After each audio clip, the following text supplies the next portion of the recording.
Hey guys, this is Rachel, otherwise known as Spunky Misfit Girl, and welcome to Tuesday Truths. So I have been reading a book called Show Your Work by Austin Kleon, and I'm going to talk a little more about the book itself next week. But for today, I wanted to just touch on one of the quick points that he made that I really liked, and that is don't have guilty pleasures. Basically, his idea was if you're going to like something, like it and own it and talk about it and share about it. Because this is a way that you can sort of deepen your connections with the other people who also like it. And just, owning the stuff you love in the creative realm is a positive thing. And so what I wanted to do for this video is just share with you a couple of things that have historically been guilty pleasures for me. And then I want you to share some of your guilty pleasures in the comments below on the post. Okay? I'm going to start with a TV show that my sister actually started watching before me, and I used to kind of make fun of her for watching it.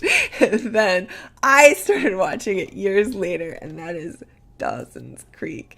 And I would not admit to watching this show to anyone for years. And I was in a serious relationship at the time, and I kept having to come up with excuses for why I couldn't see him on Wednesday nights. And finally he was just like, what are you doing? What's going on? What's happening here? He was a very intuitive guy, so he knew there was some kind of thing under the surface. And I was like, I'm watching Dawson's Creek. It's like Dawson's Creek is on Wednesdays and I can't. What happened was he started watching it too. And it was very funny because he was like, this is a soap opera and I can't stop watching it. And it was very funny, and it was fun for me because then I got to talk about all the things I loved about it and all the things that, that were happening in it and stuff. And I got to sort of relive it all over again through him as he was kind of seeing the whole thing develop, and to see his perspective on the characters and stuff too. And it was just really a lot of fun. And so, seriously, it's a good show. I mean, you cannot do better. If you're looking for a teen soap opera, it has a lot of heart. It has a lot of heart. So it's a lot of fun. I have one other TV show that actually for me technically has not really been a guilty pleasure, but it is something that I really like that I always get funny reactions to when I talk about it. I've never really hidden the fact that I like it, but I wanted to include it because of the funny reactions I get, and that is Nash Bridges. And this is my absolute favorite TV show ever. And every time I say that, people are like, really? Really? You like that show? Isn't that Don Johnson? And I'm like, yeah! And Cheech Marin! And the thing is that I don't know what's wrong with them. I don't know why they can't see this. This is like one of the most lighthearted, benevolent shows ever on TV. And yet it's like so firm and fair and full of justice. I mean, the criminals, you gotta love the criminals. Big Tiny. I mean, like, they're hilarious, just as criminals should be. Dumb and silly. And I love that about this show. So, whatever. With this one, I've always been sort of like, I don't know what your problem is. You're the one with the problem, not me. Nash Bridges people. Nobody likes it but me. But I'm okay with that. The last one is kind of a doozy. A big one. And it's kind of interesting because it's almost kind of the most important thing in my life. And the truth of it is that a lot of people don't like her. And that is Ayn Rand. She's the author of Atlas Shrugged, The Fountainhead, Anthem, and a whole lot of nonfiction. And she changed everything for me. I mean, her ideas are what gave me the certainty that I needed to be able to do this, to pursue what I love, rather than sacrificing myself to what other people thought I should do. I mean, it was everything for me as a teenager. And the problem is, for a long time, I've sort of hidden. I wouldn't talk about her because I didn't want to deal with it. I didn't want to argue. I didn't want to create controversy, all that. And I would sort of go around assuming that people didn't like her and that any kind of reaction I was going to get to her was going to be negative.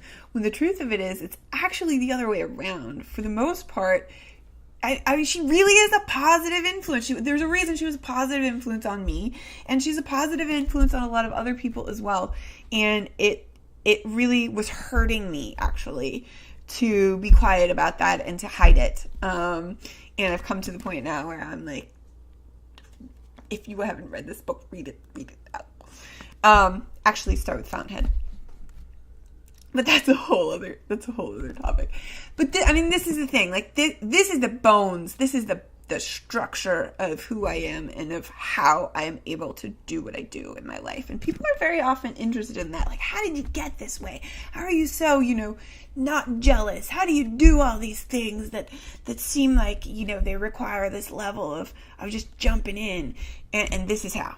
Right here. She's the one. This is it. How'd you get so smart? This is it. Right here. I mean, like, this is the bones. And I actually I had a phone interview last week with someone that I was enjoying talking to, and towards the end of the interview, she asked me what my favorite book was, and I had that moment where I was like, oh, do I tell the truth? Like, what do I say? And this is it. This is my favorite book. It's not like any other book I've ever read, and it has no equal. Told the truth.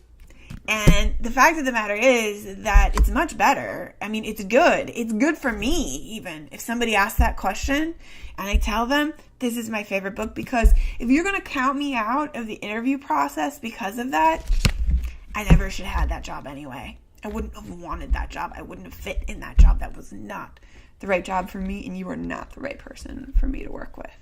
So that's it. It's a way to find your place. It's a way to find your people. Own who you are. Plus, it feels good, It's just fun. It's fun. This is a great book, and I want people to read it, and I want people to enjoy it. In fact, I'm kind of wanting to read it again now that I'm talking about it so much. Anyway, don't have guilty pleasures, people. Now, go into the comments and tell me some of your guilty pleasures. What have you previously not admitted to loving? Even if you've changed and you're loving it now, share with me. And make sure, if you haven't yet, to sign up for the Spunky Misfit Girl email list. There's a form.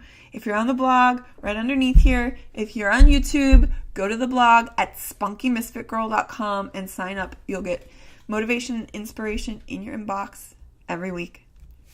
Embrace your weird, guys. Thanks for watching. See you next week.